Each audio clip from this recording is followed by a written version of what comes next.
Thought I might try something a little different this evening. It's a can. It's called the Heady Topper.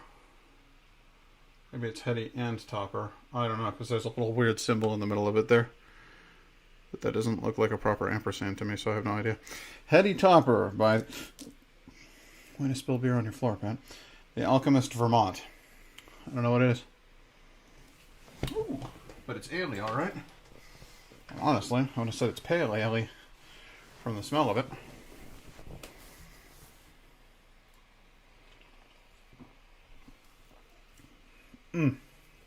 Yep. Yeah, it's definitely pale ale. Says, drink from the can. So you're not meant to put it in a glass, I suppose.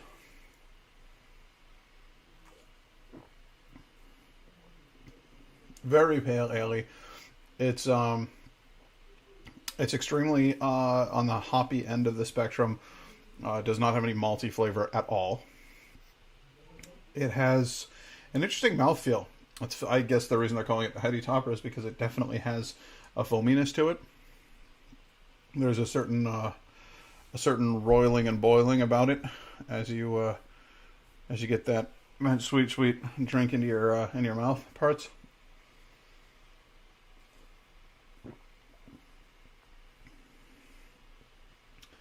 Pretty floral, pretty crisp.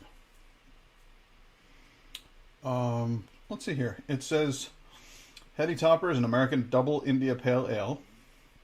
This beer is not intended to be the biggest or most bitter. It is meant to give you wave after wave of hoppy goodness on your palate. Tremendous amounts of America hops will creep up on you and leave you with a dense hoppy finish in your mouth. So drinkable, it's scary. Sometimes I wish I could crawl right into the can. Freshness and control have always been my main concern when it comes to our beer. We are committed to providing you with an unfiltered and unpasteurized hop experience. Why do I recommend that you drink it from the can? Quite simply to ensure a delightful hop experience. The act of pouring it in a glass smells nice, but it releases the essential hop aromas that we have worked so hard to retain. If you must pour it into a glass, you may find that some of the hop resins have settled to the bottom. Leave them in the can when pouring. The beer is perishable and at its best when it is young, fresh, and hazy. Keep it cold, but not ice cold. Drink this beer immediately. We are always making more. Okay. Alright, fellas. I wouldn't say that it's anything to write home about, but it is a good India Pale Ale. I don't know what constitutes a double India Pale Ale. And the thing that I find funny about the concept of this beer and their rush for immediate consumption is that the whole idea behind an India Pale Ale, if I'm not mistaken, was that it could be shipped to India.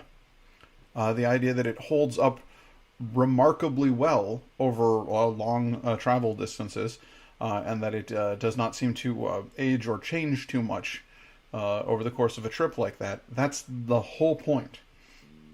So making an India Pale Ale, you would think that the goal of it would be that it would stay the same over long periods of time. They're saying you should just shred that shit as soon as you get it. And this has been in the can, in a little mini fridge behind the bar, since we got this house. It's actually my landlord's beer. He said we could drink any of the beer he had left in the house. So this is a donor beer. It's a surprise beer that I wasn't expecting tonight. I just went looking for something a little bit more different, a little different, because all I have left over is that Saranac winter beer pack, and I'm frankly not buying beer at the rate that I was before. So I wanted to try something interesting, and this is interesting, but I don't know if the Alchemist beer company of Vermont really needs to be so insistent that you slam this shit immediately.